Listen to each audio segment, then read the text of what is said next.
Muy buenos días, llevamos ya 2 presentaciones bastante interesantes y se seguirá en esa línea, que encuentren lo que falta todavía en esta jornada, igual de intenso y de apasionante, porque así lo están viviendo todas estas personas que hoy nos vienen a compartir su trabajo. Y ahora me toca presentarles con mucho gusto al doctor Ricardo Sánchez Medina.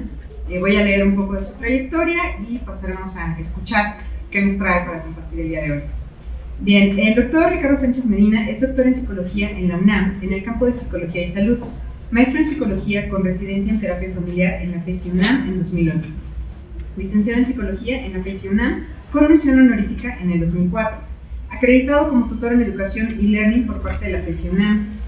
El doctor Ricardo cuenta con una especialidad en entornos virtuales de aprendizaje por la OEI en 2009. Ha participado y colaborado en diversos proyectos de investigación en la FESI UNAM, en el área de clínica, de salud y educativa, desde el 2002 a la fecha. Su línea de investigación se centra en la promoción de la salud sexual en contextos de riesgo. Ha publicado artículos en revistas especializadas, cuenta con varios capítulos de libros y memorias en extenso. Ha participado como ponente en diversos foros académicos, tanto nacionales como internacionales. Actualmente es profesor asociado C de tiempo completo en la FESI UNAM, adscrito a Soyet Psicología en el área de psicología clínica y de la salud. Imparte clases además en la maestría en psicología con residencia en gestión organizacional. Es miembro del Sistema Nacional de Investigadores, miembro fundador de la Asociación de Profesionales e Investigadores en Ciencia de la Educación a Distancia y responsable del Grupo de Investigación en Procesos Psicológicos y Sociales, GIPS. A continuación nos va a presentar su conferencia Promoción de la Salud Sexual en Nombres Privados de la Libertad. Por favor, démosle la bienvenida.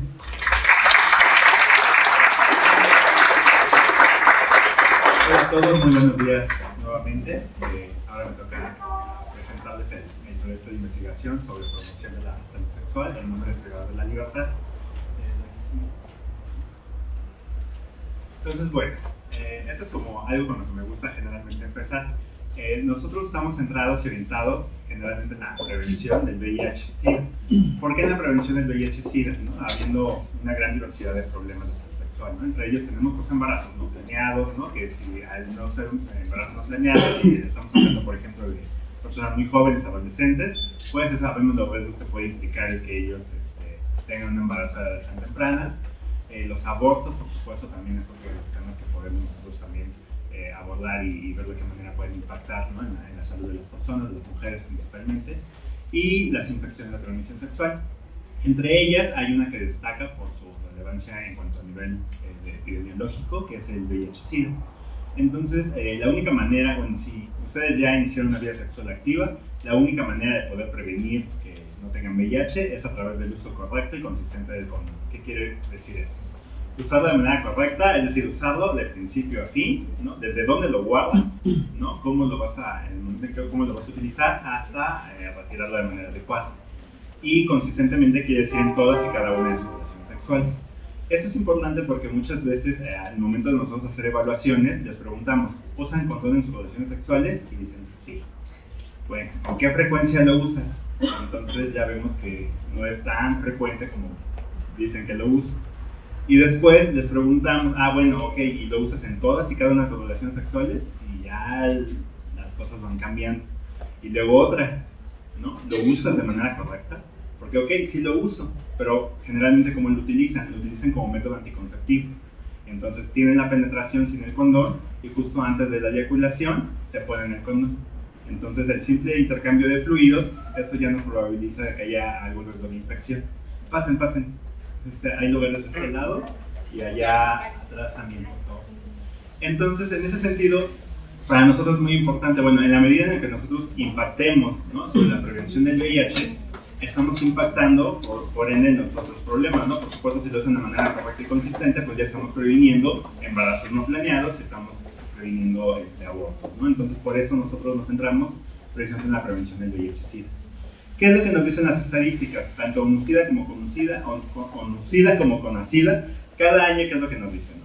El VIH generalmente se da en jóvenes, ¿no? El mayor índice de casos registrados se da en jóvenes. ¿Esto qué quiere decir? Que pues, no se cuidan y que tienen relaciones sexuales sin protección y se infectan. Y el SIDA, también las estadísticas año con año nos dicen que son los adultos los que es el mayor número de casos registrados. En el momento en que una persona adquiere el VIH hasta que tiene propiamente el SIDA, pasa por un periodo de aproximadamente 10 años, lo que nos hace suponer que esos adultos que hoy tienen SIDA pues infectaron cuando eran jóvenes, ¿no? Entonces, ahí es un sector muy importante en donde nosotros debemos de poner atención. Igualmente, ONU-SIDA nos dice, bueno, hay que poner, todos estamos en riesgo de infección, ¿no? O sea, nadie se salva, sobre todo si tienen una vida sexual activa, nadie nos salvamos de poder tener una infección en algún momento de nuestras vidas. Pero ONU-SIDA nos dice, bueno, todos estamos en riesgo, pero hay que poner atención en aquellos grupos o personas que pueden estar en un contexto de vulnerabilidad que los puede hacer más susceptibles de poderse contagiar.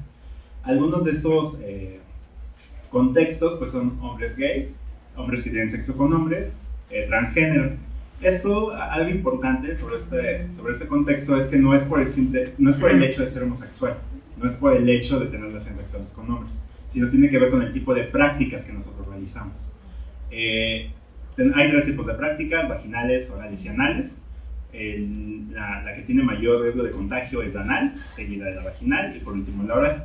Entonces, finalmente, como es un contexto en donde se presenta con mayor frecuencia relaciones anales, por eso se vuelve más susceptible. No es castigo de Dios, no es castigo divino, simplemente es el contexto lo que va propiciando, ¿no? Que se generen este tipo de personas con VIH. También el simple hecho de que yo ya tenga VIH no significa que pues, yo ya pueda andar por la vida y a lo mejor juntarme con las personas que tienen VIH para tener relaciones sexuales entre nosotros, ¿no? Si ya los dos tenemos VIH, ¿para qué nos cuidamos? No. El virus muta, cambia y hace que se haga más agresivo, ¿no? Entonces, ojo, ¿no? O sea, no es de que ya tengo VIH, me junto con los que tienen VIH y entonces, pues ya, ¿para qué nos cuidamos, no? ¿De qué nos cuidamos? No, pues nos morimos más rápido. Usuarios de drogas inyectables, ojo, no nada más quiere decir que aquellos que tienen relaciones sexuales, sino también aquellos usuarios de drogas que tienen que ver con intercambio de agujas, pues también a través de la sangre pues se genera el contagio. Trabajadoras sexuales, por supuesto, también es un alto índice de riesgo. Población privada de la libertad, población móvil, es decir, aquella población que está fluctuando, que va y viene del extranjero, etc. Y mujeres y adolescentes y jóvenes en general. En el caso particular de lo que yo les voy a presentar en este momento es en el contexto de población privada de la libertad. ¿Qué es lo que se ha encontrado en esos contextos?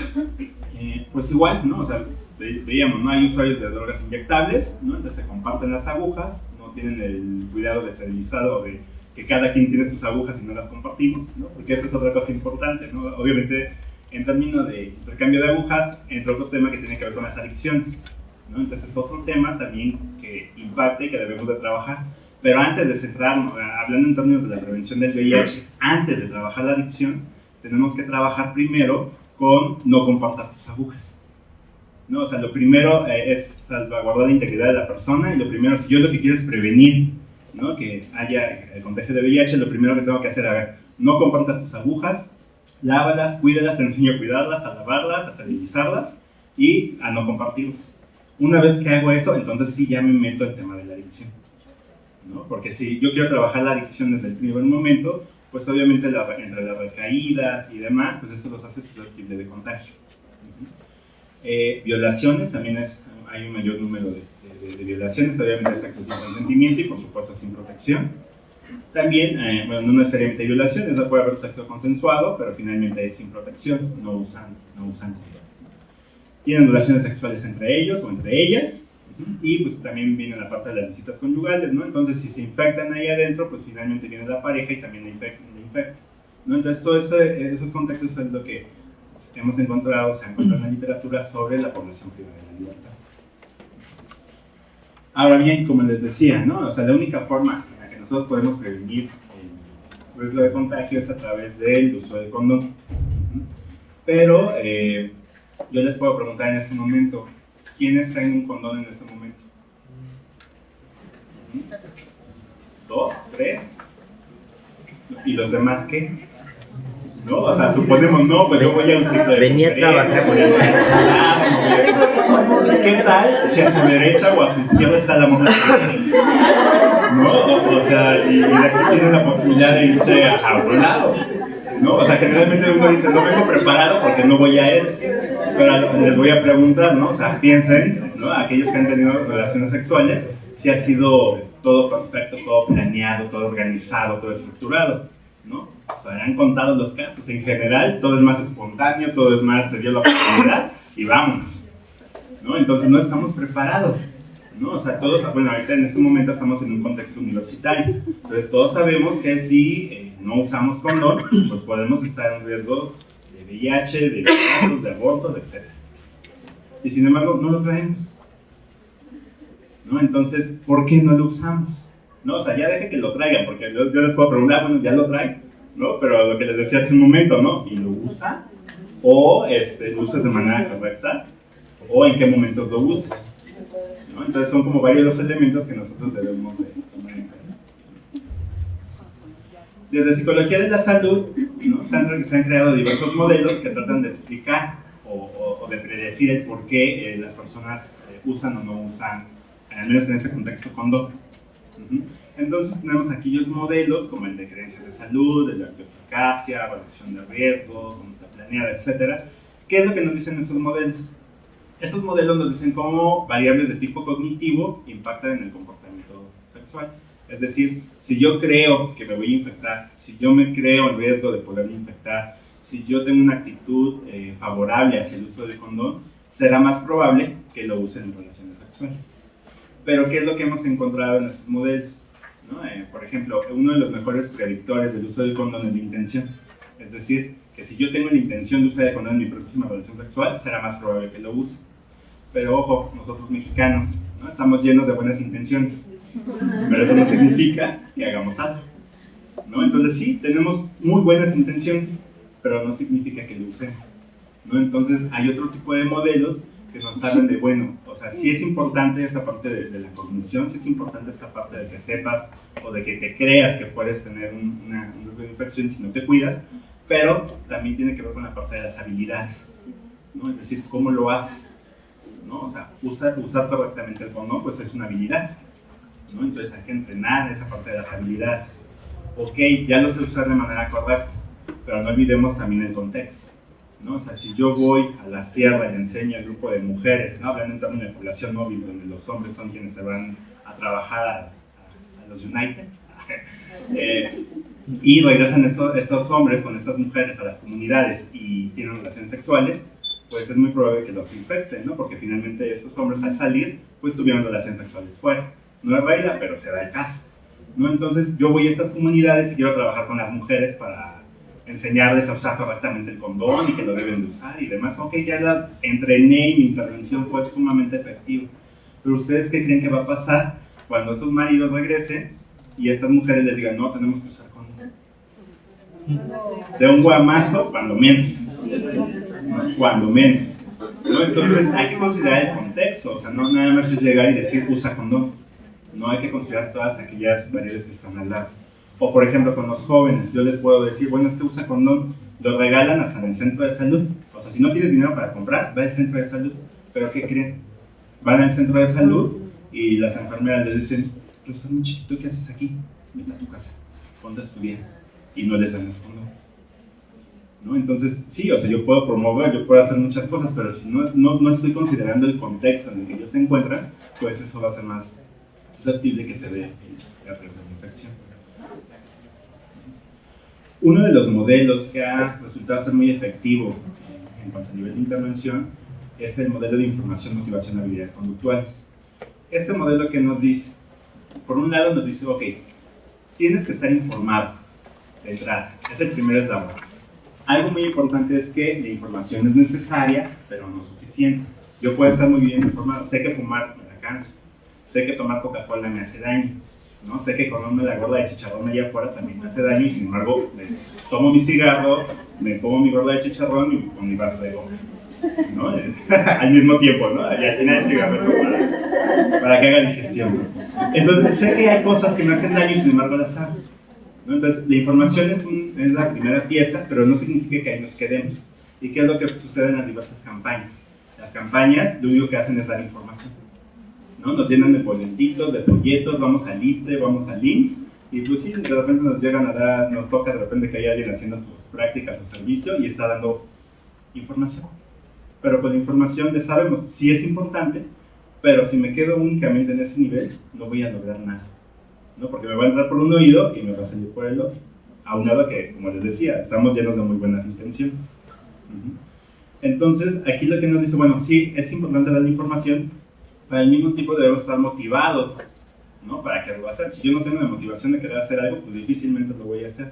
Si no tengo la motivación para querer bajar de peso, pues por supuesto que me va a traer más comerme la gorda, ¿no? Es el momento idóneo, es el momento ideal, que es lo que voy a querer, y no voy a querer hacer otro tipo de cosas, ¿no? Entonces debo de estar motivado, ¿no? Desde este modelo, el componente de motivación se incluyen varias variables que tienen que ver con el corte cognitivo y que tienen que ver con, tienes la intención de usar el condón, te sientes capaz de poderlo utilizar, tienes la creencia favorable de que es bueno usarlo, y al mismo tiempo, bueno, ok, ya tengo la información, ya tengo la motivación, pero al mismo tiempo requiero tener las habilidades conductuales, ¿no? Ok, lo sé, de entrada, sé comprar un condón, ¿no? Porque a lo mejor desde ahí tenemos que ir, ¿no? O sea, ¿cómo le voy a enseñar a esas personas a que vayan y consigan un condón? O cómo hablar con la pareja para usar el condón.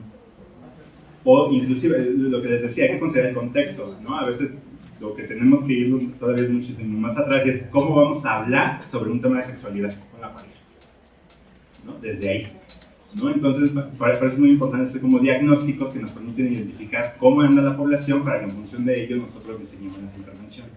Entonces, y desde este modelo, pues es considerar estos tres elementos, ¿no? Como piezas fundamentales para lograr cambios en el comportamiento.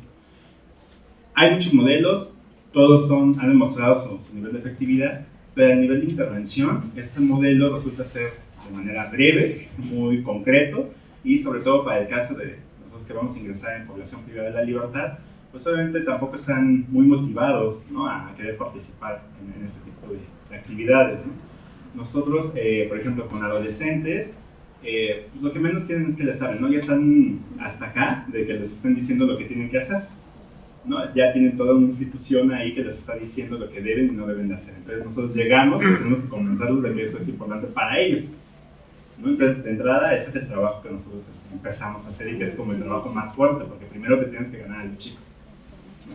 Y en adultos, pues también finalmente ya no están tan interesados o tan motivados en querer hacer cambios en su comportamiento, ¿no? Entonces, nuevamente aquí las habilidades, ¿no? Lo que tenemos que empezar a desempeñar, pues cómo vamos a convencer a estas personas de que esto es importante, ¿no? O sea, no es importante porque yo tengo un proyecto y voy a llegar y fíjate que las estadísticas, no.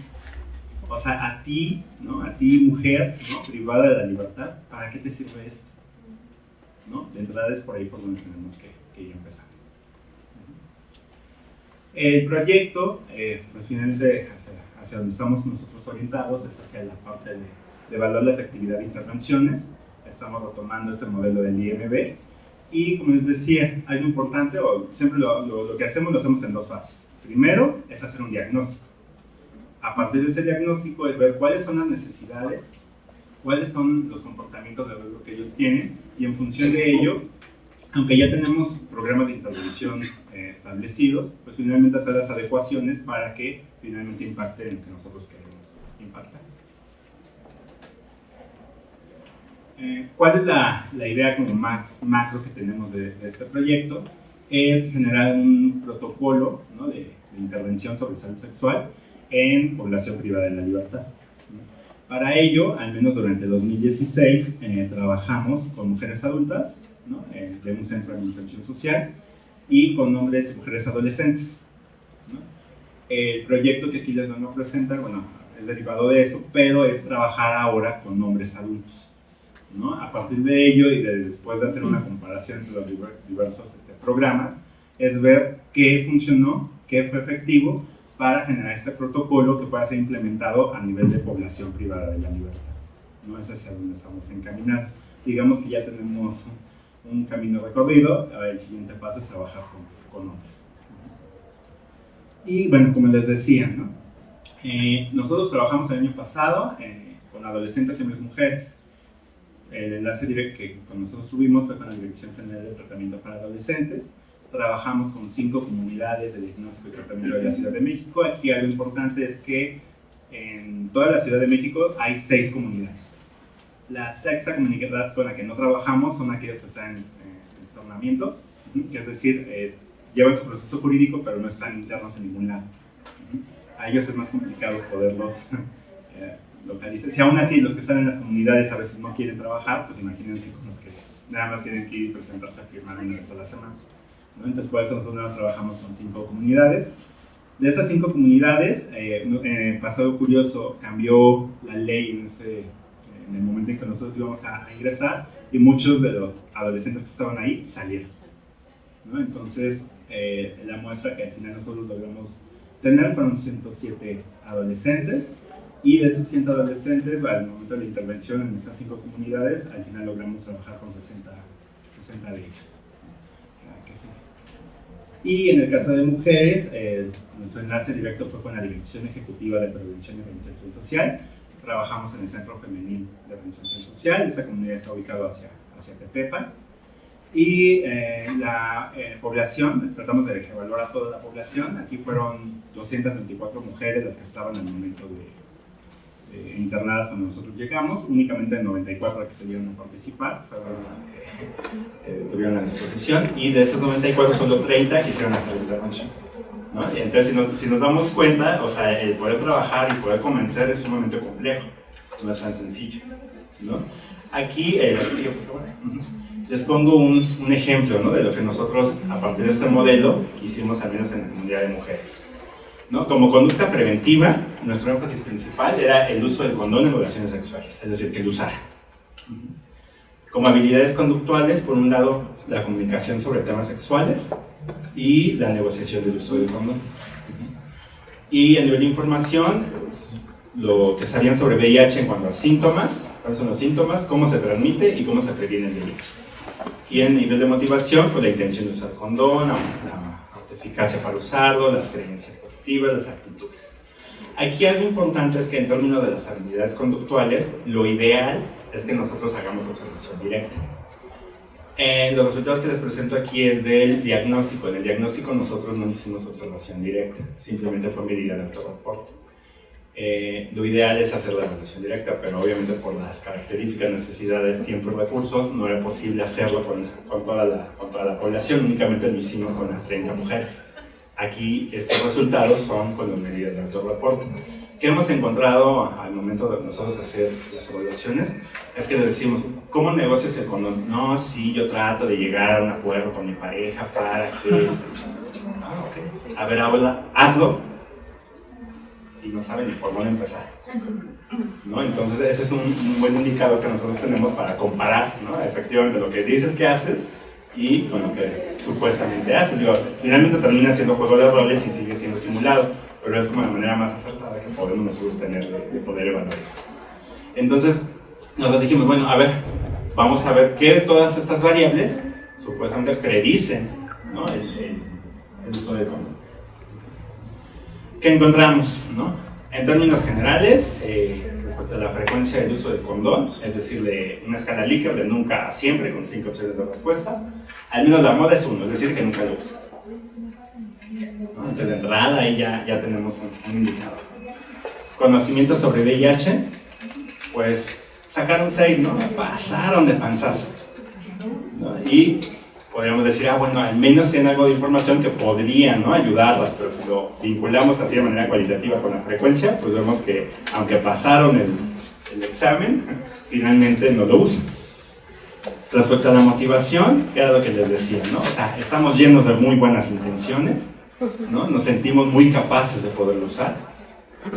Tenemos creencias favorables hacia su uso, es decir, sí, el condón me protege, el condón me ayuda para prevenir infecciones. Y creo que la actitud puede ser placentero, puede ser erótico y puede ayudar. O sea, estamos llenos de motivación.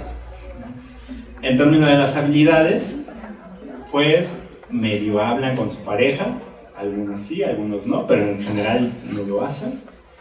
Y sobre el estilo de negociación, pues igual, ¿no? O sea, tratan como de negociarlo, pero realmente no lo hacen de manera adecuada. Entonces, eso es a nivel descriptivo. El siguiente. Entonces, ahora bien, ¿no? Nosotros queremos saber, ¿no?, qué variables son las que predicen el uso del condón, ¿no? Ya vimos esta parte de la información, de la motivación y de las habilidades.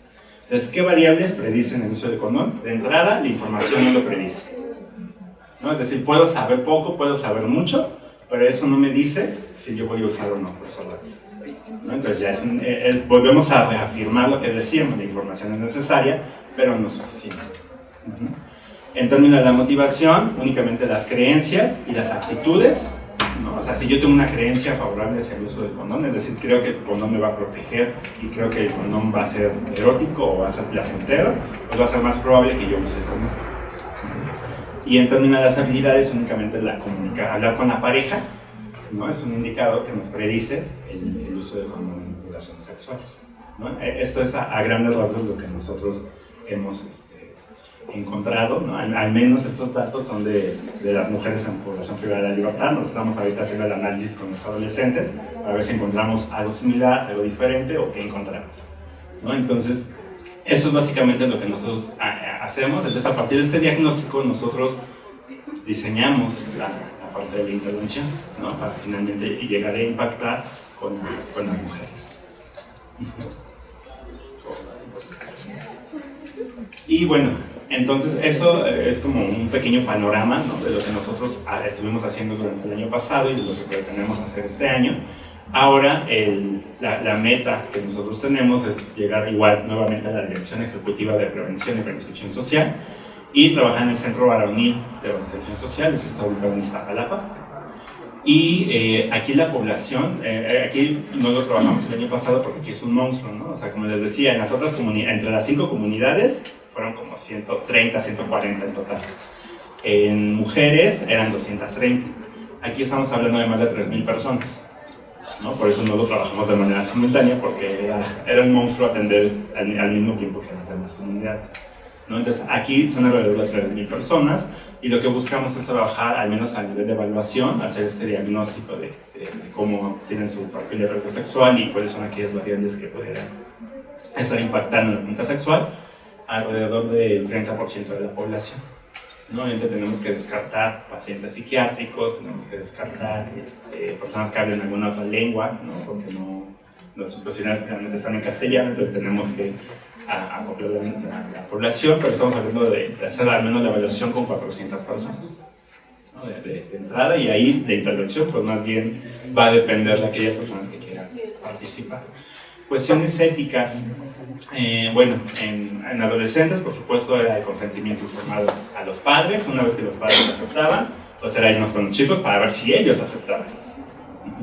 Aquí con hombres y con mujeres igual, bueno, ellos ya son adultos, pero es solicitar el consentimiento informado para ver si están dispuestos a participar en la investigación. Y también como parte de la devolución, porque muchas veces nosotros pensamos como en la parte de devolución, les voy a dar una plática, o inclusive los mismos programas de intervención lo consideramos como devolución, pero a ellos no les interesa eso, ¿no? Entonces, pues parte de lo que, como son centros de reinserción social, a ellos lo que les sirve mucho son constancias de las actividades que están desarrollando, ¿no? Entonces, participas en la evaluación, habrá constancia de participación.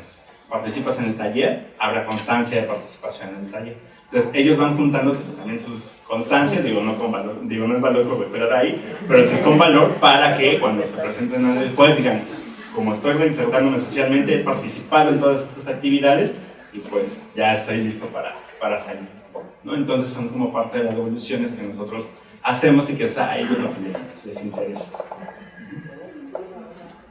Y bueno, ¿cuáles son las actividades que vamos a estar desarrollando? Bueno, por un lado, pues es sobre el trabajo, ¿no? Con población privada de la libertad. Obviamente es otro contexto. Generalmente, pues durante nuestra formación en licenciatura trabajamos mucho en escuelas. Está muy bien, ¿no? Pero aquí finalmente es otro mundo, es otra problemática y pues necesitamos tener otro tipo de habilidades, ¿no? Para que no nos vayan a afectar tanto. En términos de salud sexual, ¿no? O sea, la gran diversidad de modelos, por qué llegamos a este y no elegimos otro, ¿no? En términos de los análisis de resultados, ¿no? Desde frecuencias, obtener frecuencias, hasta obtener análisis de predicción, que esos generalmente no se ven a nivel licenciatura. Gestión de bases de datos, es decir, bueno, vamos a tener que hacer revisión teórica y pues tenemos muchas veces artículos ahí entre la carpeta de la carpeta de la carpeta que al final no sabemos dónde quedó. Entonces hay muchos gestores de artículos bibliográficos que nosotros podemos utilizar y que eso nos va a ayudar a que nosotros tengamos el control de dónde está la información que nosotros tenemos y pues por supuesto, ¿no? O sea, hacer la parte de evaluación, la parte de intervención, que ustedes vayan, hagan la evaluación y por supuesto apliquen la intervención. Productos que queremos generar de esto, ¿no? A partir, bueno, de este proyecto en particular es la publicación, ponencias, titulación, en dado caso de aquellos que estén interesados en la parte de la titulación y por supuesto es a nivel macro, ¿no? Junto con los resultados de las otras tres investigaciones que hicimos, pues generar un protocolo general para la población privada de libertad en términos de salud sexual.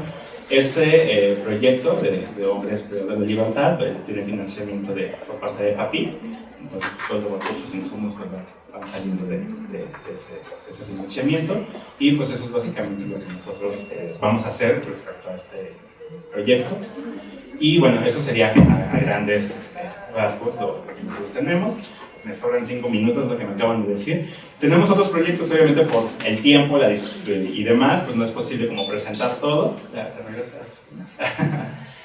También tenemos otro proyecto con financiamiento que es el diseño de un curso en línea sobre construcción de instrumentos en psicología.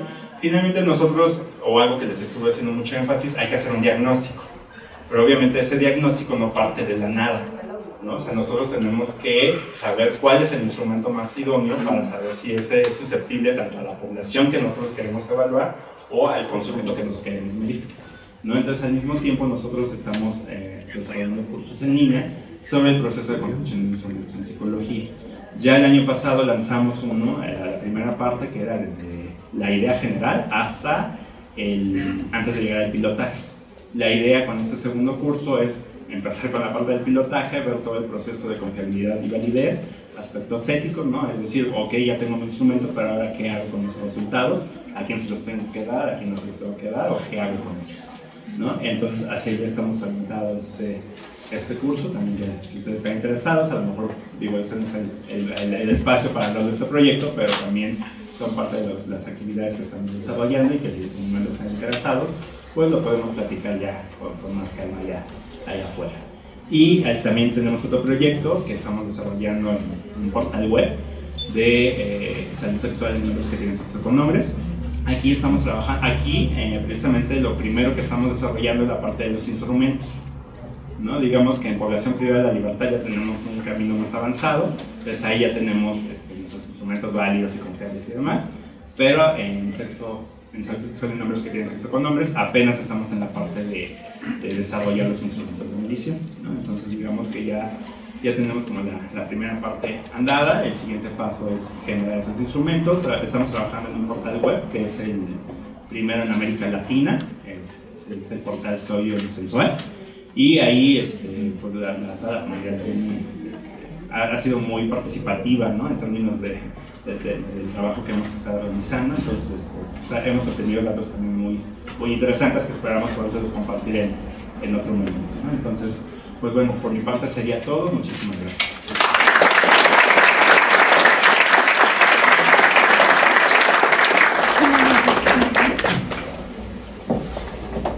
Agradecemos la participación del doctor Ricardo Sánchez Medina y hacemos entrega de la constancia por su participación con la ponencia Promoción de la Salud Sexual en Hombres Privados de la Libertad. Por favor, démosle las gracias.